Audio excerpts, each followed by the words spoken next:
జీ5 app download చేసుకుని పూర్తి ఎపిసోడ్లని ఉచితంగా చూడండి. ఇదేంటి ఫోన్ ఫ్లైట్ మోడ్ లో ఉంది? అరే నాకేం తెలుసు బుల్లెమ్మా. ఇలా ఉంటే కాల్స్ రావు, కాల్స్ పోవండి. నా అనుమానమే నిజమైతే ఖచ్చితంగా రేఖ అత్తయ్య గారే ఎవరితోనో ఈయన ఇబ్బంది పడాలని ఈ పని చేయించి ఉంటుంది. మా బ్లూటూత్ మ్యాటరు చాటుగా వినుంటుంది. అందుకే నన్ను ఆపాలని చూసింది, ఆలస్యమయ్యేలా ప్రయత్నం చేసింది. బుల్లెమ్మా, హ? మీటింగ్ సక్సెస్ అయిందని హ్యాపీగా ఉంటే నువ్వేందిట ఆలోచిస్తున్నావో? నేను ఆనందంతోనే ఉబ్బి తబ్బిబ్బవుతున్నాను. అంతా నీ వల్లే బుల్లెమ్మా. శానా థ్యాంక్స్.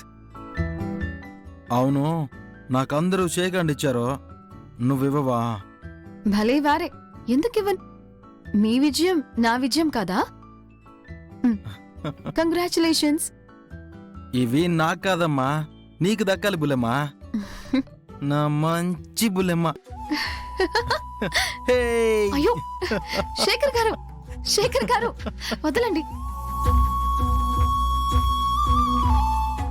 ఇది ఆఫీసు. అయ్యో వదలండి శేఖర్ గారు. రే శేఖర్, ఇది ఆఫీస్ రా. అన్నయ్య అది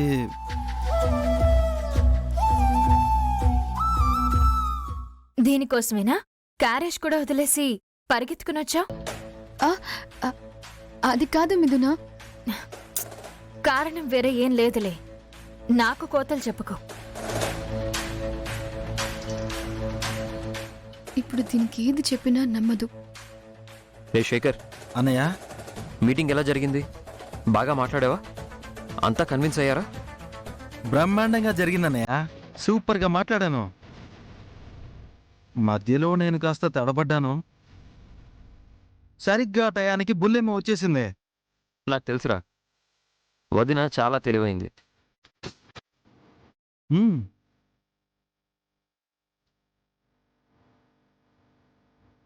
మా మిథున ఏమైనా తెలివి తక్కువదా?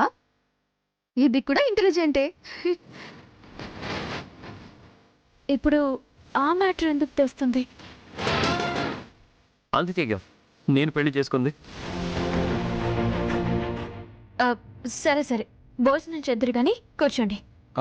బుల్లెమ్మ పద, నాకు కూడా ఆకలి బాగా దంచేస్తుంది. మీ ఆకలి తెలుసు కాబట్టే క్యారేజ్ తీసుకొచ్చాను. కూర్చోండి.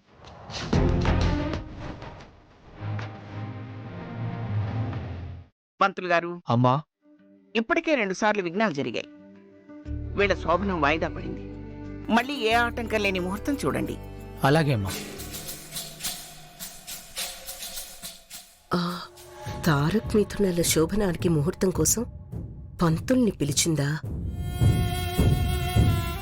పంతులు గారు, కాఫీ తీసుకోండి. అక్కడ పెట్టండి అమ్మా.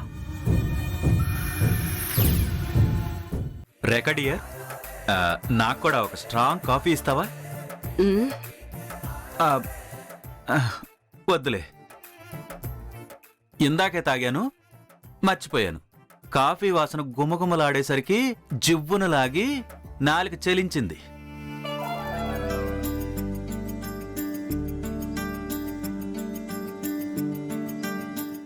అమ్మా, మీకు వీలైతే ఈ రాత్రికే బ్రహ్మాండమైన ముహూర్తం ఉంది. ఆహా,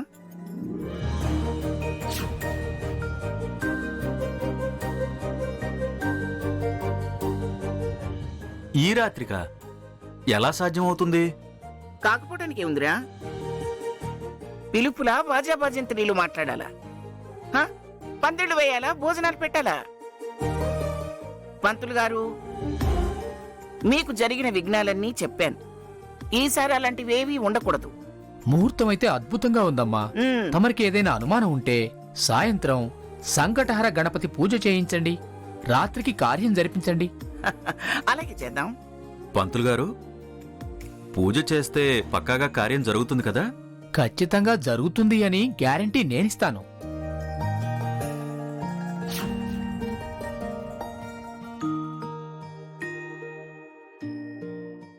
అబ్బాయి అమ్మాయి కొంగులు ముడేసి గదిలోకి పంపించేదాకా కార్యం నేను జరిపిస్తాను. ఆటంకం ఏమి రాదని నేను రాసిస్తాను. రాతలు పూతలు అవేం వద్దు గాని సాయంత్రం కాస్త త్వరగా వచ్చి పూజ జరిపించండి చాలు. అలాగేనమ్మా. అమ్మాయి పుట్టింటి వాళ్ళని తప్పకుండా పిలిపించండి. అబ్బాయి ఉత్తరీయానికి అమ్మాయి పైటిని ముడివేయాల్సింది వాళ్లే. అమ్మాయిని అబ్బాయికి అప్పగించే బాధ్యత వాళ్ళదేనమ్మా. సరే సరే, అలాగే పిలిపిస్తాను. మీరు మాత్రం త్వరగా వచ్చేయండి. అలాగేనమ్మా. వైష్ణవి, నువ్వు మీ అమ్మా నాన్నకు ఫోన్ చేసి విషయం చెప్పి రమ్మని చెప్పు. కోడళ్ళు, మీరిద్దరూ ఏర్పాట్లు చూడండి. అమ్మమ్మ గారు, మీరేమనుకోనంటే నాదొక చిన్న రిక్వెస్ట్. ఏమిటది? ఇప్పటికే 2 సార్లు ఆటంకం వచ్చి ఆగిన కార్యం.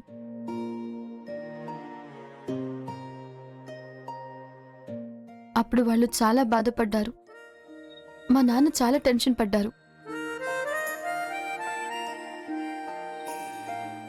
అనకూడదు కానీ మళ్ళీ ఏదైనా అయితే అసలే మా నాన్న ఆరోగ్యం బాలేదు. అయితే మీ నాన్న ఆరోగ్యం బాగయ్యాక జరిపిద్దాం అంటున్నావా? అలా కాదు, పిలవకుండానే జరిపిద్దాం అంటున్నాను. కొంగు ముడేసి అప్పగించాలన్నారు కదా. ఆ బాధ్యతలు నేను తీసుకుంటాను. అమ్మా నాన్న చేయాల్సిన పని నువ్వెలా చేస్తావు?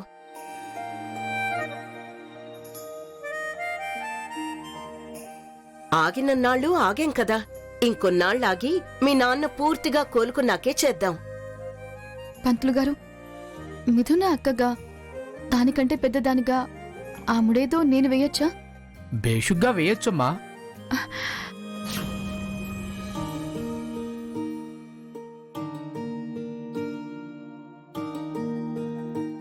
అక్కాబావలు అమ్మా నాన్నలతో సమానం.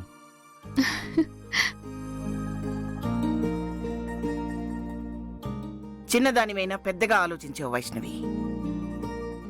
నువ్వే మీ అమ్మా నాన్నల స్థానంలో నిలబడి శుభకార్యం జరిపించమ్మా. మరి నేను వెళ్ళొస్తానమ్మా. మంచిదండి, త్వరగా వచ్చేయండి. అలాగేనమ్మా. మంచిదండి. నమస్కారం అండి. నమస్కారం.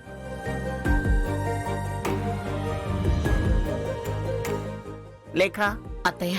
నువ్వు రేఖ ముందు పూజ ఏర్పాట్లు చేయండి. అలాగే అత్తయ్య. నాకు నచ్చని నీ చెల్లిని కోడల్ని చేశావు. వదిలించుకోవాలని చూసేదాన్ని తారక్కి ఇంకా దగ్గర చేయాలని చూస్తున్నావా? మీరు ఎన్నిసార్లు ప్రయత్నం చేసినా నేను నీ చెల్లెలి శోభనం జరగనివ్వను. దాన్ని సెటిల్ అవ్వనివ్వను, సుఖపడనివ్వను. దాన్ని నిన్ను ఈ ఇంట్లో ఉండనివ్వను.